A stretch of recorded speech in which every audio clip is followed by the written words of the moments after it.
केंद्र सरकार ने बजट जो है वो पेश कर दिया गया है। अब हरियाणा में बजट पेश होगा। यदि हम पिछली साल की बात करें तो पिछली बार 2.05 लाख करोड़ रुपए का बजट हरियाणा सरकार ने पेश किया था। अब की बार इससे ज्यादा बजट पेश होने की उम्मीद है। तो ऐसे में जो लोगों की क्या उम्मीदें हैं उनको जानने के लिए हम करीना शहर में पहुंचे हैं और हमारे साथ कुछ लोग हैं, उनसे हम जानेंगे कि आशा और उपेक्षाएं उनकी बजट को लेकर है। तो हरियाणा सरकार बजट पेश करेगी, क्या आशाएं हैं आपको, किस तरह का बजट पेश होना चाहिए? बजट एकदम एजुकेशन की तरफ झुका हुआ होना चाहिए। एजुकेशन में ज्यादा पैसा डालना चाहिए सरकार को। हेल्थ इंफ्रास्ट्रक्चर में सुधार होना चाहिए। रोड कनेक्टिविटी अच्छी होनी चाहिए। तो हर सेक्टर को मद्देनजर रखते हुए सरकार को एक प्लान्ड बजट देना चाहिए। दक्षिणी हरियाणा की हम बात करें, दक्षिणी हरियाणा में कृषि का कार्य किसान ज्यादा करते हैं, तो किसानों के लिए क्या होना चाहिए? कोई बड़ी परियोजना की उम्मीद आपको हो? किसानों के लिए तो मंडी में फसल खरीदते हैं उसकी अवधि थोड़ी बढ़ानी चाहिए। बहुत से किसान वंचित रह जाते हैं, अपनी फसल समय पे नहीं बेच पाते। उसके लिए अवधि थोड़ी बढ़ानी चाहिए और हर किसान को कोशिश करे, हर किसान को प्रॉपर एमएसपी मिले। और यूरिया और डीएपी की हम देखते हैं बहुत मारामारी हो जाती है। टाइम पे समय पे यूरिया नहीं मिल पा रहा है। उसके लिए भी सरकार कुछ कदम उठाने चाहिए, देखना चाहिए किस तरह से उसकी पूर्ति करी जाए। जी बिल्कुल। हमारे साथ और भी लोग हैं, हम उनसे जानेंगे। सर, क्या कहना चाहेंगे? हरियाणा सरकार बजट पेश करेगी तो क्या आशाएं हैं आपकी, क्या कहना चाहेंगे? हम तो यही आशा करते हैं इस बजट में किसानों के लिए विशेष घोषणा करनी चाहिए, शिक्षा को लेके और बेरोजगारी के लिए, क्योंकि दक्षिण हरियाणा में बेरोजगारी का बहुत महामारी है। इसलिए इस सरकार से हम यही अनुरोध करेंगे कि बेरोजगारी पर विशेष पैकेज निकाला जाए और शिक्षा को आगे बढ़ाया जाए। और किसानों के लिए, क्योंकि दक्षिण हरियाणा किसानों का गढ़ बोला गया है, उसके लिए कोई विशेष घोषणा की जाए ताकि किसानों को इस यूरिया से, डीएपी से महामारी परेशानी ना आए। बस इतना ही बोलूंगा। जी, हमारे साथ और भी लोग हैं, उनसे जानेंगे। सर, क्या कहना चाहेंगे? हरियाणा सरकार से इस बजट में बहुत ज्यादा अपेक्षाएं हैं। उनसे हमें व्यापार के अंदर, शिक्षा के अंदर, सुरक्षा के अंदर, स्वास्थ्य के अंदर सब तरीके की जो हैं उनमें सब तरीके के हम सुधार चाहते हैं। उनमें हमें जैसे स्वास्थ्य की बहुत ज्यादा मशीनें आई हुई हैं पर डॉक्टर ना होने के कारण उनकी लोगों को असुविधा होती है, उसमें सुधार किया जाए। व्यापार में और ट्रांसपोर्टेशन साधन को और सुगम और सस्ता किया जाए ताकि लोग आराम से व्यापार कर सके। सुरक्षा भी कहीं ना कहीं चूक और ज्यादा सुरक्षा बढ़ानी चाहिए ताकि लोगों को काम करने में किसी तरीके की दिक्कत ना हो। जी, हमारे साथ और भी लोग हैं। सर, क्या कहना चाहेंगे बजट को लेकर? बजट को लेकर जो अपेक्षाएं हमारी सरकार से हैं वो यही है कि किसान की जो लागत है वो दिन प्रतिदिन बढ़ती जा रही है खेती में, तो बीज वगैरह की दाम को वो करना चाहिए, कम करना चाहिए। और जो डीएपी वगैरह है, यूरिया वगैरह है, बीज है, वो टाइमली किसान को मिल जाना चाहिए। उसके लिए लंबी लाइनें लगती हैं, जैसे कि देखते हो टाइमली, तो उसमें दिक्कत है। उसका प्रावधान करना चाहिए कि टाइम से मिले और लागत कम आए तो कुछ प्रॉफिट किसान को हो। युवाओं के रोजगार को लेकर क्या कहेंगे? रोजगार को लेकर यही कहेंगे, वैसे तो सरकार रोजगार प्रोवाइड कराने की कोशिश करती है लेकिन उस रेशियो में नहीं हो पा रहा है। बेरोजगारी जो है ज्यादा बढ़ती जा रही है और उससे से क्या है कि युवा जो बेरोजगार है फिर वो नशे की तरफ भी जो है जा रहा है। तो यही है कि उनको कुछ ना कुछ कहीं ना कहीं प्रावधान करके उनको रोजगार भी बढ़ाना चाहिए। तो ये थे शहर के लोग जिन्होंने साफ तौर पर हमें कहा कि दक्षिणी हरियाणा में किसानों की संख्या ज्यादा, तो ऐसे में कहीं ना कहीं सरकार जो है एक विशेष पैकेज जो है किसानों के लिए क्योंकि किसानों के आत्मनिर्भर करने के लिए यहाँ पर फसल जो है उनकी पूर्ण मूल्य के ऊपर नहीं बिक पाती है। तो ऐसे में कहीं ना कहीं उनको फसल बेचने में भी बहुत ज्यादा परेशानी होती है। हम और भी शहर में लोगों से बातचीत करेंगे और उनसे जानेंगे कि किस तरह की आशाएं और अपेक्षाएं उनको सरकार को लेके हैं कि सरकार किस तरह का जो बजट है लोगों को ध्यान में रखते हुए पेश करे। बजट की प्रक्रिया जानने के लिए हम शहर के दूसरे हिस्से में पहुंचे हैं और हमारे साथ यहाँ पर महिलाएं हैं। हम उनसे जानेंगे कि उनको हरियाणा सरकार के किस तरह की आशा और अपेक्षाएं हैं, क्योंकि महिलाओं के उत्थान के लिए किस तरह की योजनाएं सरकार लेके आए ताकि महिलाओं का आत्मनिर्भर हो सके। हमारे साथ महिलाएं यहाँ पर मौजूद हैं, हम उनसे पूछेंगे कि इस बजट में उनको किस तरह की उम्मीदें हैं। देखिए जी, हरियाणा सरकार जो है वो बजट पेश करेगी, तो किस तरह की मांगे आपकी सरकार को लेकर है? वैसे तो हरियाणा सरकार काफी अच्छे काम कर रही है। जैसे 2100 रुपए महिलाओं को देकर उन्होंने बहुत अच्छा काम किया है। फिर भी हम महिलाएं चाहते हैं कि महिलाओं के हमारे जैसे सबसे मेन होता है रसोई घर, तो उसका सिलेंडर का रेट बढ़ता जा रहा है, तो उसको कम किया जाए। दूसरी स्वास्थ्य सेवाओं का विशेष ध्यान रखा जाए। जैसे अब आयुर्वेदिक एम्स स्थापित करेगी सरकार, तो उसमें हम चाहते हैं कि हमारे यहाँ दक्षिणी हरियाणा में एक आयुर्वेदिक एम्स स्थापित किया जाए, जिससे महिलाओं को, सभी जनता को लाभ मिले। तीसरा, हमारी ये दिल्ली से जो कनेक्टिविटी है रोड की, 4 लाइन या 6 लाइन किया जाए, जिससे लोगों को आवागमन में सावधानी हो और फायदा हो। और जैसे 152D दिया, तो उसके लिए हम सरकार का आभार व्यक्त करते हैं। और भी सरकार से हम चाहते हैं कि हमारे महिलाओं के लिए रोजगार के अवसर बढ़ाए, जैसे कोई इंडस्ट्री यहाँ स्थापित करे, और भी लोग इनको स्वयं अपनी सहायता खुद कर सकें, और महिलाओं का विशेष ध्यान रखा जाए। बिल्कुल, बहुत बढ़िया बताया आपने। आयुर्वेदिक जो एम्स की घोषणा की गई है वो दक्षिणी हरियाणा में बने। इसके अलावा हमारे साथ और भी महिलाएं हैं, ये क्या कहना चाहेंगे आप? सरकार का धन्यवाद करते हैं भाई। मोदी सरकार ने लाडो लक्ष्मी योजना भाई महिलाओं को 2100 रुपए देने के लिए भाई शुरू किया, उसके लिए हम धन्यवाद करते हैं। लेकिन फिर भी भाई महंगाई बढ़ती जा रही है, बच्चों की शिक्षा के लिए भी हम चाहते हैं कि भाई सरकार ऐसा कोई वो रोज घोषणा करे कि भाई जो हम अपने रसोई के सामान भी भाई, जैसे सिलेंडर का दाम बढ़ा हुआ है, ये भी कम करे। और महंगाई इतनी ज्यादा बढ़ती जा रही है कि हम अपने बच्चों को भी नहीं भाई पाल पा रहे, ना रसोई का खर्चा उठा पा रहे हैं। तो सरकार कोई रोजगार के अवसर प्रदान करे महिलाओं को, और स्वास्थ्य के लिए भी ध्यान दे। और ये थी महिलाएं जो साफ तौर पर हमें बता रही थी कि दक्षिणी हरियाणा में एक एम्स की स्थापना हो, और वही महिलाओं के शिक्षा के लिए भी यहाँ पर एक यूनिवर्सिटी की स्थापना हो, ताकि यहाँ की जो बेटियां हैं वो शिक्षा ग्रहण कर सके। और यहाँ का जो क्षेत्र है वो 152D की कनेक्टिविटी से बहुत ही खुश है, क्योंकि जो चंडीगढ़ की कनेक्टिविटी है वो बहुत आसान हो गई है। इसी तरह से महिलाओं की एक मांग है कि यहाँ से दिल्ली के लिए 6 लेन का एक नेशनल हाईवे बने, ताकि यहाँ से दिल्ली जाने का जो रास्ता है वो बहुत ही सुगम और आसान हो जाए। तो ऐसे में कहीं ना कहीं जो महिलाएं की मांग है, इस सरकार इस ओर ध्यान देगी और इस क्षेत्र के विकास के लिए भरपूर इस बजट के अंदर घोषणा होने की उम्मीद है। ये हरियाणा में अभी जो बजट आ रहा है, क्या कहेंगे इसको लेकर? हमें जो हरियाणा में बजट आ रहा है इससे बहुत ज्यादा उम्मीदें है जी। मैं एक स्टूडेंट हूँ इंद्री कॉलेज से, तो हमारी हरियाणा सरकार ने नवा बजट पास किया है जी। वो हम चाहते हैं कि बहुत टैक्स फ्री हो किताबों पे, और शिक्षा अच्छी हो उसमें, तो जी और भी बहुत रोजगार की भी देखनी चाहिए हमारी हरियाणा सरकार को कि अच्छी हो और इनको सुविधा प्राप्त हो, रोजगार मिले। क्या कहेंगे जी, बजट आ रहा है, क्या कहेंगे इसको? भाई बजट के बारे में हमें बहुत सरकार से उम्मीद है, और हम छोटे ही जिम्मेदार हैं, और हम ये चाहते हैं, सरकार से अपील करना चाहते हैं कि इस टैक्स के माध्यम से तो बहुत ही टैक्स फसलों पे भी और चीजों पे भी टैक्स कम होना चाहिए, क्योंकि खेती पे पहले वाली बात नहीं रही है। पहले बहुत ही खर्चा ज्यादा कम होता था, अब ये खेती भी एक बिजनेस हो गया है।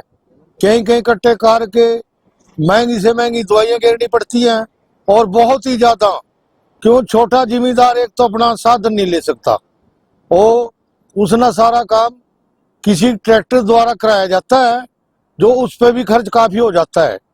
तो इस करके हम सरकार से अपील करेंगे कि हरियाणा सरकार हमारी जो टैक्स है इसको कम किया जाए कृषि पे। जी, बजट आ रहा है हरियाणा का, क्या कहेंगे इसको लेकर के?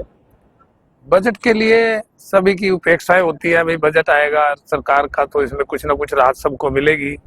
हम अनाज मंडी की जो काम करते हैं, अनाज मंडी में आती है जैसे, तो इनके लिए तो किसानों के लिए भी और व्यापारियों के लिए एक बड़ा जरूरी कार्य है। जो मार्केट फीस अब ये मतलब 2 और 2 4% लगाते हैं, 2 मार्केट फीस 2 सेस टैक्स, ये पहले 1% थी, लेकिन बाद में फिर बढ़ा दी। हमारा तो ये अनुरोध रहेगा कि इसको कम किया जाए, वही एक किया जाए जिससे किसानों को रेट अच्छा मिलेगा और व्यापारी को भी लाभ होगा और इससे रेवेन्यू भी ज्यादा आएगा। क्या कहेंगे जी, हरियाणा का बजट आ रहा है, क्या सोच रहे हैं इस बजट को लेकर के? देखिए, हरियाणा सरकार जो बीजेपी सरकार है, नायब सिंह सैनी जी के रहबरी में जो हरियाणा चल रहा है, हमें अपने मुख्यमंत्री से यही उम्मीद रहेगी इस बार कि जो हरियाणा का जो बजट पेश होगा उसमें आम नागरिक और गरीब नागरिकों का ख्याल रखा जाए, क्योंकि बजट के अंदर आम लोगों को और गरीब लोगों को उससे कोई ताल्लुक नहीं होता, लेकिन अपनी रसोई को देखते हुए, घर के खर्चों को देखते हुए, जो आम जन के खर्चे होते हैं, रोज़ाना के डेली जो खर्चे होते हैं, दाल सब्जी का, गैस सिलेंडर का, रसोई की सब्जियों का, तेल का, चीनी का, दाल भाव का जो होता है, उसमें बड़ी महंगाई हो रही है। और रसोई का जो खर्च है आम नागरिक को इस तरह भारी और महंगा पड़ रहा है कि उसकी इनकम तो कम है और खर्चे ज़्यादा हैं। कहीं स्कूल की फीस की पढ़ाई है, कहीं किताबों खर्चे हैं, कहीं रसोई का खर्चा है, दूध की शक्ल में खर्चा है, सामान की शक्ल में खर्चा है। उनकी जो महंगाई है इस तरह बढ़ रही है कि गरीब आदमी दाल और छोले और चने खरीदने के लिए सोचता है कि मैं किस तरह अपने परिवार का गुजारा कर सकूंगा, क्योंकि आम आदमी को जब रसोई के सामान में रियायत मिलेगी, कम खर्चे पर सामान मिलेगा, कम दाम में सामान मिलेगा, तो एक आम आदमी, एक आम नागरिक अपने जीवन को गुजारने के लिए खुशी महसूस करेगा, क्योंकि उसके घर में दाल सब्जी चने जो भी होती हैं, सोयाबीन वगैरह हरी सब्जियां हैं, उनके रेट बहुत बढ़ रहे हैं। और दाल के, चीनी के, तेल के, सरसों के तेल के, सफ़ेद छोलों के, सोयाबीन के, ये बहुत ऊंचाइयों को छू रही महंगाई इनकी। तो हम यही चाहेंगे अपने बजट से हरियाणा के अंदर कि रसोई के खर्चे में कमी महसूस की जाए, कि लाई जाए। इस तरह फ़ोन का रिचार्ज है बहुत महंगा हो रहा है, सिलेंडर है बहुत महंगा हो रहा है और आम तरीके से मिल नहीं पाता। गरीब लोग सोचते हैं कहाँ से इंतजाम किया जाए। तो मैं यही उम्मीद करूंगा अपने नायब सिंह सैनी जी से कि इस हरियाणा बजट जो आएगा खर्च का, इसमें रियायत की जाए और आम लोगों का ख्याल रखा जाए, गरीबों के उत्थान की सोची जाए, ताकि गरीब लोग अपने बच्चों का सही से पालन पोषण कर सके। जी चल साहब, क्या कहेंगे, हरियाणा का बजट आ रहा है, क्या सोच रहे हैं इस बजट को लेकर? देखिए, हम तो सीएम साहब से उम्मीद करेंगे, सैनी साहब से, कि हरियाणा के बजट में किसानों के लिए कुछ राहत दे। उम्मीद करेंगे एक जो किसानों के लिए इम्प्लीमेंट देवाएं, तो इस पर और बारी सब्सिडी देनी चाहिए, ताकि किसानों को इतना बड़ा खरीदने में दिक्कत ना हो। उसमें आधा भी सरकार दे दा और आधा किसान वहन कर ला। अभी जो भी किसान मान ले किसानी कर रहा, वो सिर्फ और सिर्फ घाटे की तरफ जा रहा है। जब तक उसको लाभकारी मूल्य नहीं मिलेगा तब तक वो जीवित नहीं रहेगा। हाँ जी, हरियाणा का बजट आ रहा है, क्या सोच रहे हैं, क्या उम्मीदें हैं आपकी? महंगाई का है जी ज्यादा मुद्दा। तो देखो, लोगों की महंगाई ज्यादा हो रही, महंगाई कम हो जाए तो लोगों को राहत मिलेगी। कुछ राशन के सामान है जो बहुत महंगे हो रहे, रसोई गैस है बहुत महंगी हो रही है आजकल। तो इनको अगर कम कराया जाए तो आम लोगों को फायदा होगा इसका। और जो जो मीडियम वर्ग का आदमी है जी, वो ज्यादा दब रहे इसमें महंगाई को। ना तो तलने का कुछ बिगड़ता, ना ऊपर का कुछ बिगड़ता। बिगड़ रहा किसका, बीच वाले लोग पिसके जमीन ना तो किंगी ऊपर ले के लो बैठे जगह ना वो नीचे बैठ सकते, उनके लिए दिक्कत है जी। क्या सोचते हैं इसमें? अगर मान ले रसोई गैस है, जैसे रसोई के कोई भी सामान है, उन पर थोड़ा अगर गवर्नमेंट मंदा करे, उनको कुछ परसेंटेज उनका कम कर दे, तो आम लोगों को फायदा होगा उसका। ये है चीज तो करने की, और क्या। हरियाणा का बजट आ रहा है, क्या सोच रहे हैं आप इस बजट को? पंकज जी नमस्कार, आपके सारे चैनल के माध्यम से। बजट सर मैं चाह रहा हूँ एक्चुअली इस बजट में ना हमें एग्रीकल्चर में अच्छा खासा प्रॉफिट मिलना चाहिए, कुछ ऐसे एडवांटेजेस मिले जो हमारे काम आए। जैसे अभी आप एग्रीकल्चर इक्विपमेंट में देख रहे हैं, सरकार ने 12 से उसको 5 में किया है, लेकिन वो 0 में होना चाहिए। सब्सिडी जो है वो बहुत नॉमिनल सी है, मतलब 1-2.5 लाख की चीज पे 1 लाख सब्सिडी कोई ज्यादा मायने रखती नहीं, उठ के मुंह में जीरे वाली बात है। तो ये कम से कम 50% तो होनी चाहिए, ताकि हर एक जो इम्प्लीमेंट है ना वो हर एक किसान की पहुंच तक जा सके। आप फर्टिलाइजर को ले लीजिए या फिर आप अपना क्या कहते हैं बीज सीड्स को ले लीजिए, वो भी बहुत ज्यादा महंगे हैं। तो सरकार को चाहिए कि फर्टिलाइजर पे भी और यूरिया पे भी इन चीजों को भी थोड़ा सा प्राइस कम लेके आए। डीजल है, डीजल के प्राइस दाम भी थोड़े घटने चाहिए, क्योंकि खेतीबाड़ी बहुत महंगी हो चुकी है। और एज ए बीइंग फार्मर मैं भी ये सोचता हूँ कि इतनी महंगे उसमें काम चलाना छोटे किसान के लिए बहुत मुश्किल होता जा रहा है। तो चाहूंगा कि हरियाणा सरकार से मेरी अपील रहेगी कि इस बजट में ये जो है एग्रीकल्चर इक्विपमेंट पे, डीजल पे और फर्टिलाइजर पे, इन चीजों को ध्यान में रखते हुए किसान के हित के हिसाब से बजट बनाए, ताकि जो है मतलब किसान को थोड़ा बेनिफिट मिले। नया बजट सरकार लाने जा रही है जो आम गरीब जनता के चूल्हे की मार पड़ेगी। इसमें दालें कहाँ चरम सीमा पर पहुंच रही है। गरीब आदमी ऐसा नहीं आज चटनी के साथ भी रोटी खा सके। आज मिर्च अगर मिर्च और चटनी के साथ, पहले कहते थे चटनी के साथ रोटी खाई, तो आज चटनी भी नहीं, गरीब आदमी ना रोटी के ऊपर ठहरी। हम ये कहना चाहते हैं कि सरकार इस जो गरीब जनता की जो चूल्हे की मार है इसको कम करे। हम ये कहना चाहते हैं सरकार आए, इस गरीब मार को यानी कि जनता को इस बजट में कुछ ना कुछ दे के जाए। भी इनको जो दालें चीनी जो इतनी चरम सीमा पे पहुंच चुकी है, इनको कम दामों पे किया जाए, जो गरीब आदमी अपने भरपेट रोटी खा सके। हरियाणा का बजट आ रहा है, क्या सोच रही है आप, क्या चाह रही है, क्या क्या उम्मीद है? जिस सब में ज्यादा तो बच्चों पे कुछ तो कमाई नहीं है, बहुत ज्यादा ही दिक्कत है। जवान बच्चे नहीं फिर रहे, एक तो आजकल यो है और कुछ इतनी महंगाई है कि बच्चों को रोटी देने से भी लाचार है। हम दिहाड़ी मजदूरी आड़े हैं, सारा दिन हम घर में काम करें, फिर कोई दूध की टेंशन, कोई चीनी की टेंशन, हम कहाँ से पूरी करें? ये हमने चाहिए जी, वे सस्ती सामान हो कुछ। फिर हम तो यही सोच रहे, जो पहले था भाई अभी भी यही हो, ये चाह रहे हो। चीनी पत्ती देखो कितनी महंगी है, आज के टाइम में 500 रुपए ले जो 2 चीजें आती है, 1000 रुपए का तो कुछ भी नहीं आता है। फिर ये बताओ आप, फिर इस महंगाई में आगे कौन क्या कर लेगा?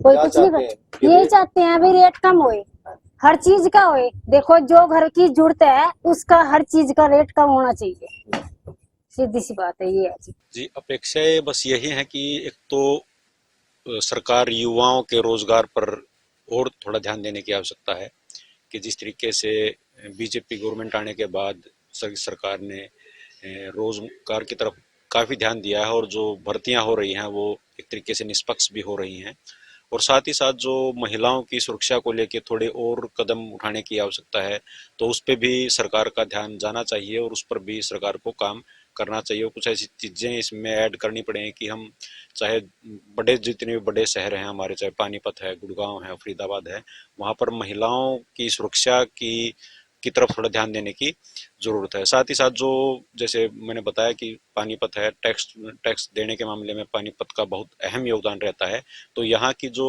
इंडस्ट्री है उसको और सुदृढ़ करने के लिए सरकार को बजट पे इसमें ध्यान देना चाहिए। और मेन बस यही है कि युवाओं को रोजगार की जो दरकार है उसको सरकार जरूर उस पर काम करे।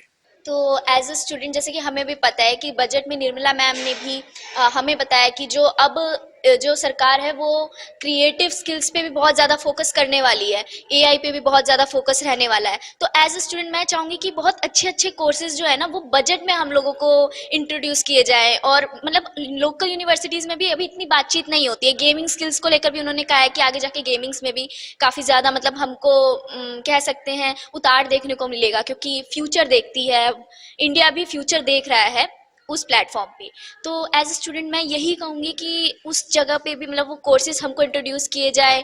गर्ल्स के लिए उस चीज़ में क्या क्या फैसिलिटीज़ हमें प्रोवाइड की जा सकती हैं, स्टूडेंट को कैसे सिक्योरिटी मिल सकती है उस चीज़ में। तो हाँ, काइंड ऑफ आप कह सकते हैं कि बजट में वो लेके थोड़ी एक्सपेक्टेशन है as a student. Basically as a middle class student मैं यही चाहूँगी कि हर बार की तरह कि दिल्ली का जो इंफ्रास्ट्रक्चर है बेसिकली वो अगर हमें हमारे लोकल एरिया में मिल जाए तो हो सकता है कि जो पेरेंट्स को और बच्चों को सफ़र करना पड़ता है वो ना हो।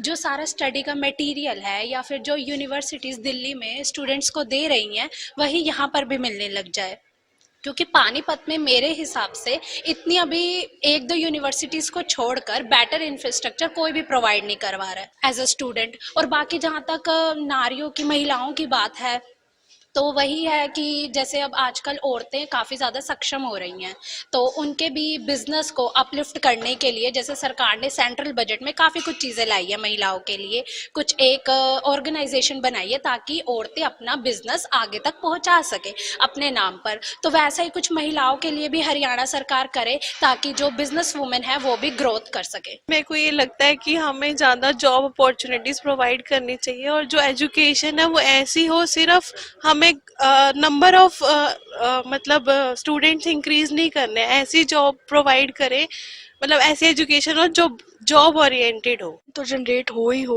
बट साथ में उसके साथ एक अच्छी स्किल, एक अच्छी सैलरी, एक अच्छी सेफ्टी जो सबसे ज़्यादा इम्पोर्टेंट है गर्ल्स के लिए। सेफ्टी पॉइंट ऑफ व्यू से हर कॉलेजेस, हर स्कूल्स में बच्चे, अगर पेरेंट्स अपने बच्चों को भेज रहे हैं तो वो बहुत ही एक इस आशा के साथ बच्चों को भेजते हैं कि हमारा बच्चा सेफ हो।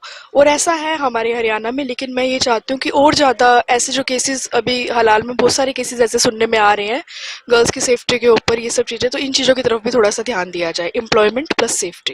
बजट को लेकर मैं कहना चाहूँगी कि हरियाणा बजट में स्पेशली जिस तरीके से न्यू एजुकेशन स्कीम आई है बच्चों के लिए कॉलेजेस में, तो वो न्यू एजुकेशन स्कीम प्रॉपर तरीके से इम्प्लीमेंट हो, जिस तरीके से उसमें वोकेशनल कोर्सेज हमारे सामने आए हैं और उन वोकेशनल कोर्सेज के बिहाफ पे जो युवा है वो अपना स्टार्टअप कैसे करें, और उस स्टार्टअप के लिए बजट में चाहिए सरकार को कि वो थोड़ा टैक्सेशन से उनको रिलीफ करे और ताकि वो अपनी प्रोग्रेस इस तरीके से कर पाएं।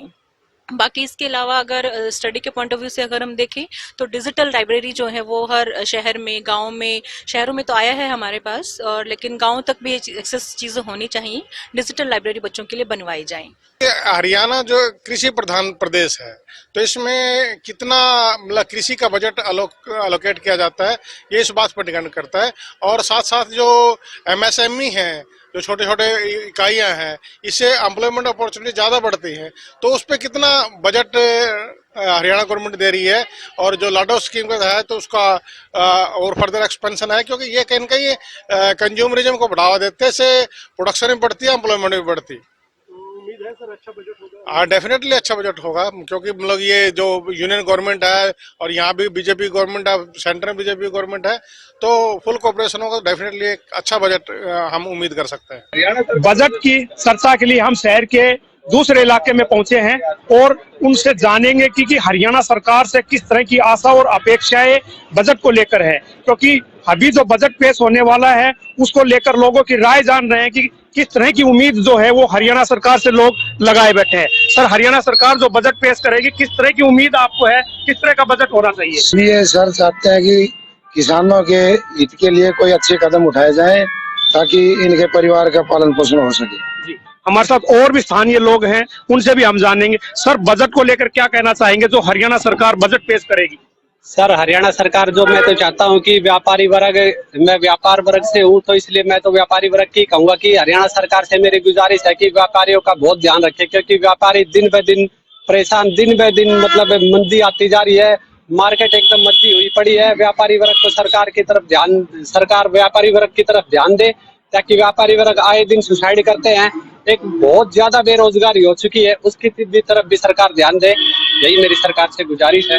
हमारे साथ और लोग भी हैं। सर, क्या कहना चाहेंगे बजट को लेकर? मैं ये कहूंगा कि बजट हरियाणा के लिए बहुत अच्छा होना चाहिए और मेरी मांग है महेंद्रगढ़ जिले के लिए जो कि पिछड़ा है, इसको एक विशेष पैकेज दिया जाए। ये थे स्थानीय लोग जो हमें बता रहे थे कि लोगों को बड़ी समस्याएं आ रही हैं, क्योंकि किसान जो है यहाँ बड़े परेशान हो रहे हैं और किसानों की मांग है कि किसान आयोग का गठन होना चाहिए, ताकि किसानों को अपनी समस्याएं आती हैं तो वो अपने आयोग में रख सके। लेकिन फिलहाल दक्षिणी हरियाणा में बात करें तो दिल्ली के लिए कोई कनेक्टिविटी नहीं है। यहाँ के स्थानीय लोगों की ये भी मांग है, क्योंकि यहाँ से महेंद्रगढ़ से जो 152 है उसकी कनेक्टिविटी से दिल्ली को जोड़ने के लिए एक 6 लेन स्टेट हाईवे की जरूरत है, उसका भी बजट के अंदर प्रावधान किया जाए ताकि यहाँ के लोगों को दिल्ली जाना सुगम हो सके। हरियाणा न्यूज के लिए कनीना से राजीव सुल्तानिया।